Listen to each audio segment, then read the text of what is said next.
I recently discovered that my technical blog stuartmason.co.uk was #1 on Korean Google for the search term cheap slots. Let's find out how that happened.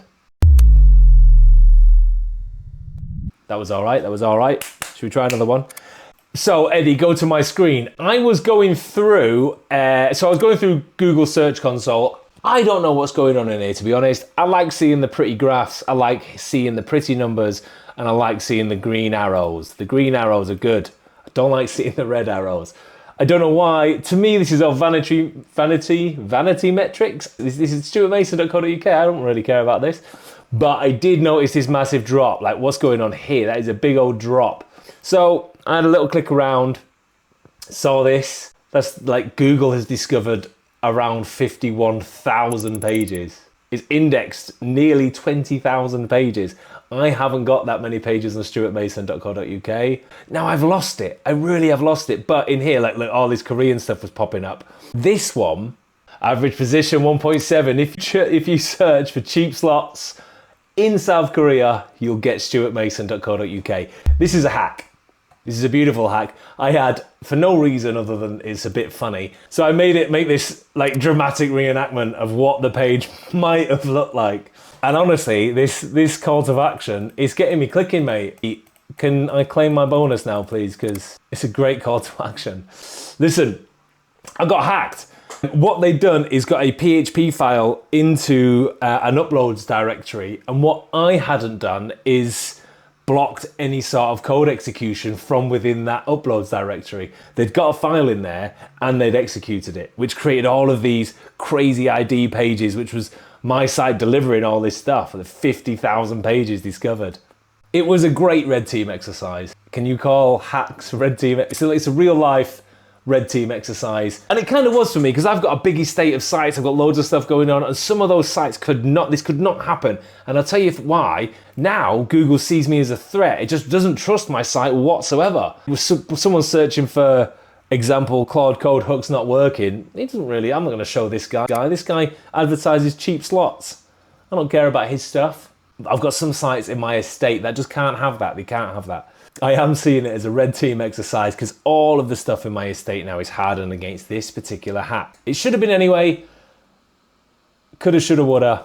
This is what I did. Eddie, show my GitHub. So this is my personal blog site. If it's got that ID in the URL, if someone's looking for that, I bang 410 them. This page is permanently moved. This is mostly for Google. Google's gonna go here and have a look, try and index it, and it's gonna see that, oh no, I'm getting 410'd. So this is going to slowly bring back my trust value with Google.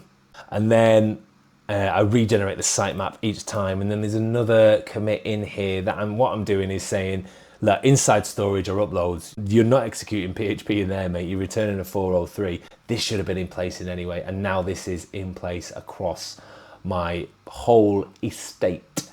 I never used to say estate, it's just a bunch of applications, right? But Fable has been calling it my estate, and I like that. It's a good name, isn't it? I'll go, yeah, my estate. So look, the main takeaways from this for me were, if users, or even if I am able to upload something to a site, where that ends up, you cannot execute code in there. I feel like that's security 101. This site though, my stuartmason.co.uk, is way, way before AI development. So this is on me. I can't even blame Sonnet for this. This is my fault. I'm glad it's in now.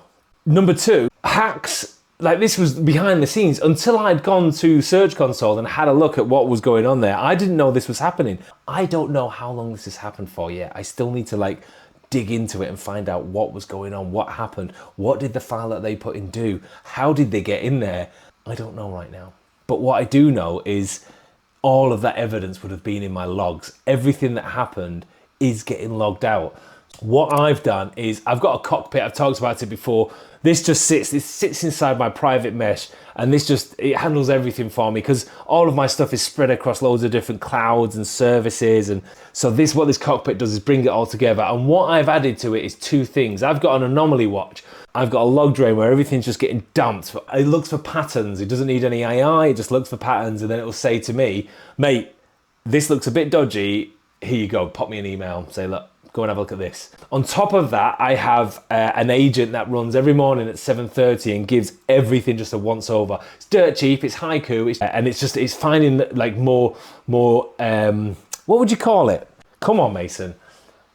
Not comprehensive. It's looking for more suave. Why do I think of James Bond? It's not just the boring patterns that you can look for deterministically, but it's looking for something a little bit more James Bond. It's looking for your logs. It's looking for my logs, and if it sees anything, it drops me an email. Right now, what it can see is, look, you're getting probed, but I'm on the internet. I'm on the public internet. I'm gonna get probed. That's fine. Probe away. Stick your little fingers in. See what you can find.